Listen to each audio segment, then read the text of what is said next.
Welcome or welcome back to the Lockwood Chronicles. My name is Larissa, and today we have our December wrap-up.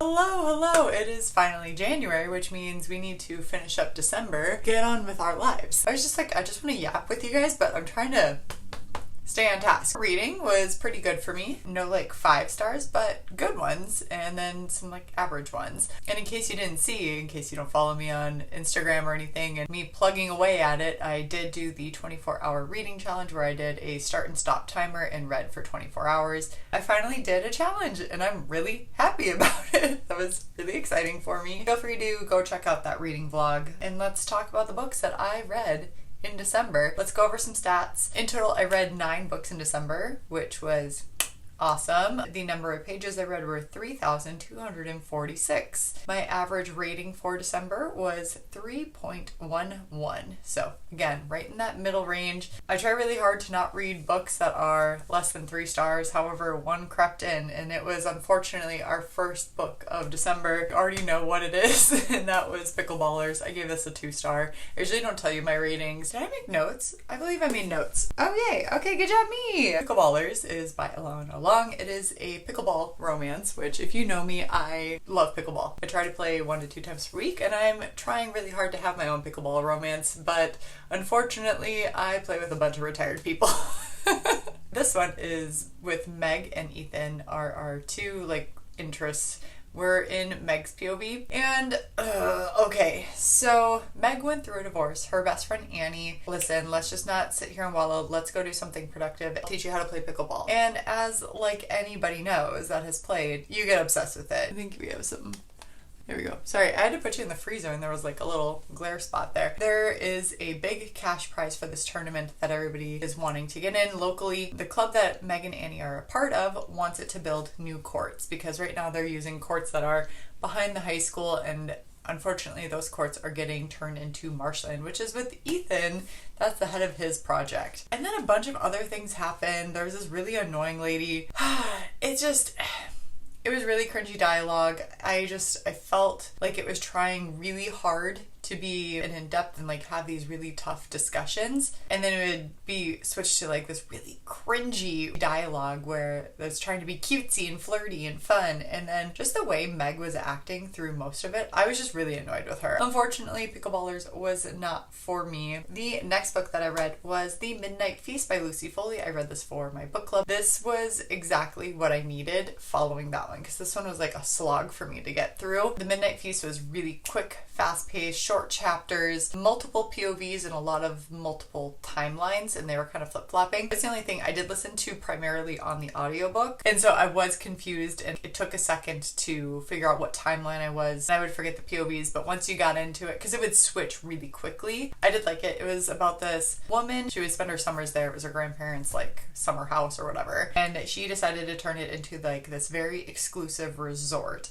However, the townspeople, not for it. There's a local legend about the birds. These birds, when the law enforcement can't do anything, they take law into their own hands. Also, just seeing the connections of each of our characters, how their stories overlap and intertwine, was really, really cool. A lot of rich people drama, quite a few twists that I did not see coming. I would recommend it if you're looking for a fast-paced thriller, psychological thriller. I wouldn't say it's anything revolutionary. It takes place in the summer, so I would if you're a seasonal mood reader, I would trend towards that time of year if you want to read it. The third book I read was Under the Mistletoe. It's a novella collection that Amazon Prime, is it Kindle? Prime? Whatever, Audible, all of them have been doing these seasonal ones. They did a Valentine's one earlier this year, I believe it was. And the Meet Cute. And then now they did the Mistletoe collection. It's a handful of romance authors, and they just do cute little novellas. And if you have Kindle Unlimited, the audiobooks are included on Audible. You don't have to pay for them or anything. And I really, really liked the audiobook route for these. They're just so fun. They were cute and spicy holiday novellas, and holly jolly they were. I am still slacked off flabbergasted at Tessa Bailey's novella because whoa, girly went off.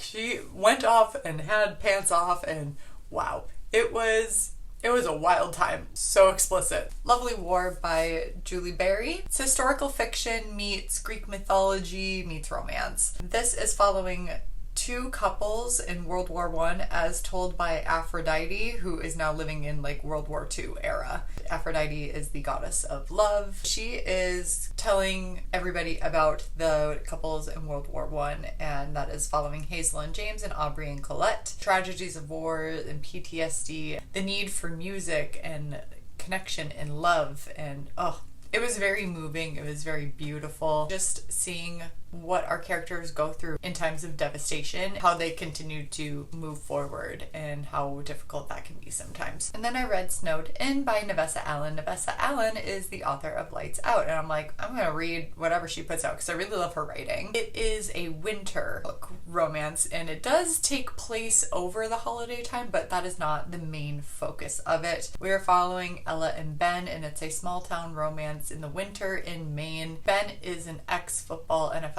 player. He is an advocate for TBIs and CTEs, so traumatic brain injuries, lots of mental health discussions. There's a lot of puppies in here, like dogs too, and I love how she writes animals and pets in general. They have their own like cute little personalities. I think this was a really good book for really great communication between two couples who are going through a lot of stuff. It was very well done. It was a good wintery book. The Christmas Tree Farm by Lori Gilmore. This is the third book in the Dream Harbor series. Interconnected standalones. You don't necessarily have to read the other two to read this one, but you will see flashes of the previous couples in this one. And this is between Kira and Bennett, and it is a reverse grumpy sunshine. And Bennett is just a cinnamon roll of a human being. He is so cute. So we saw a glimpse of Kira at the Cinnamon Bun bookstore towards the end, and she bought the old Christmas Tree Farm, and she was adamant about not reopening it, and she just wanted to live a life of isolation. However, isolation does not pay the bills.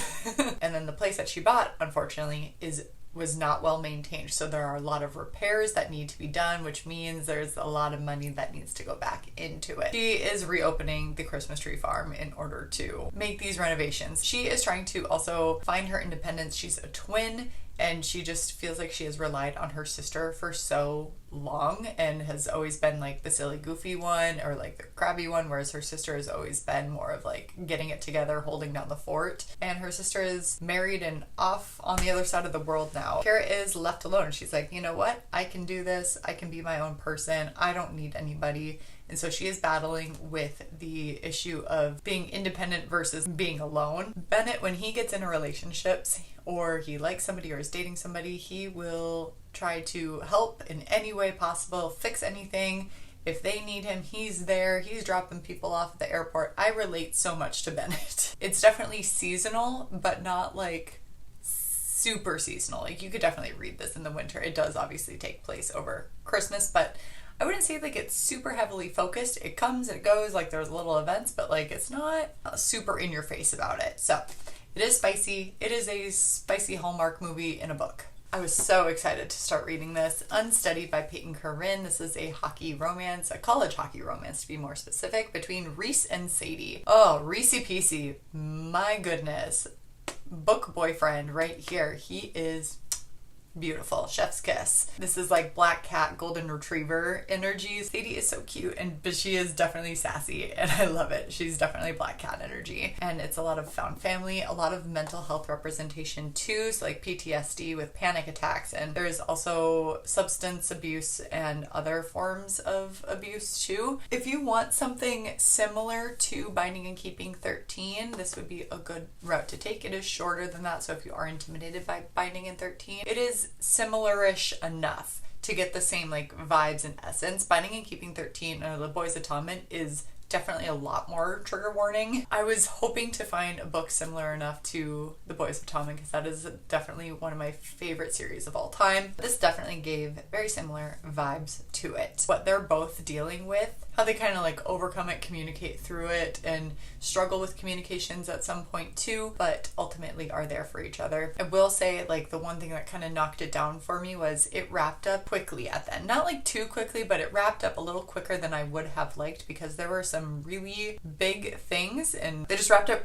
too quick for me, and I would have liked a little bit more time with those. Project Hail Mary by Andy Weir, and I listened, oops, sorry, it's bright from the window. I listened to this on Audible. I bought it a long time ago and have been waiting for the perfect time to read it, and what more of a perfect time than when I was doing a 24-hour reading challenge. I did listen to this one. Our main character, he wakes up in a spaceship with no memory, and his two other companions are not living. So he's alone in space, doesn't remember why. He realizes he's a scientist, and he's kind of like working out why the heck he's here. With the flashbacks, he starts piecing things together, and ultimately he realizes he is the last hope on how to save planet Earth because the sun is dying. And then he encounters a spaceship, a different spaceship with a little alien on it. And that's the reason you should listen to it. Well, also because the humor is captured so perfectly with our narrator. Is it Nathan Porter? He does a really great job narrating it, capturing our main character's humor as well as Rocky. I just love the curiosity between them. There is a lot of science jargon. I feel like the audiobook helps with that. However, it's not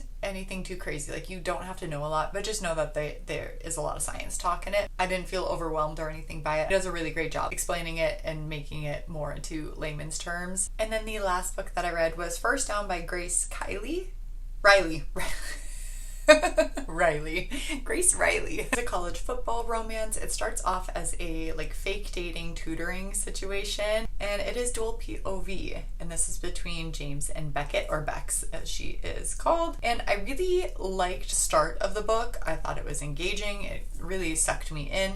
And pretty much right up until the point that I ended the 24-hour reading challenge thing, anything after that, I think it was like around 43% or something, it just kind of went downhill. Like, I just could not care less. Well, I love like that trope of the fake dating and tutoring situation. We barely got a glimpse of it. Other side characters that were important in the motivations behind our characters, Beck's mom and her ex-boyfriend, and how they were affecting her in different ways. I just feel like it was very superficially done. They were there, they were present, but I just didn't feel like there was any major thing that was like motivating them. It was just kind of like stated and not shown why those two side characters were like affecting her so deeply. Because from my view, I'm like, just cut and dry, girly. There was just like a lot of tension for not a lot. Both Bex and James made the dumbest decisions. I was about to put the book down and just be like, no, that's dumb. Why would you do that? Like, it was so unnecessary and so stupid. Like, I get why. It was so dumb. Ridiculous. Ugh, it was so frustrating. Well, those are the 9 books that I read in December. What were your favorite reads of December? I would love to know. Next video that's going to be up is going to be my 2024 reading wrap up. Make sure you come back and visit me and subscribe to the channel so you don't miss out on any future videos, as well as like this video. And with that being said, respect others, respect yourself, and do something amazing with your day. Thanks. Bye.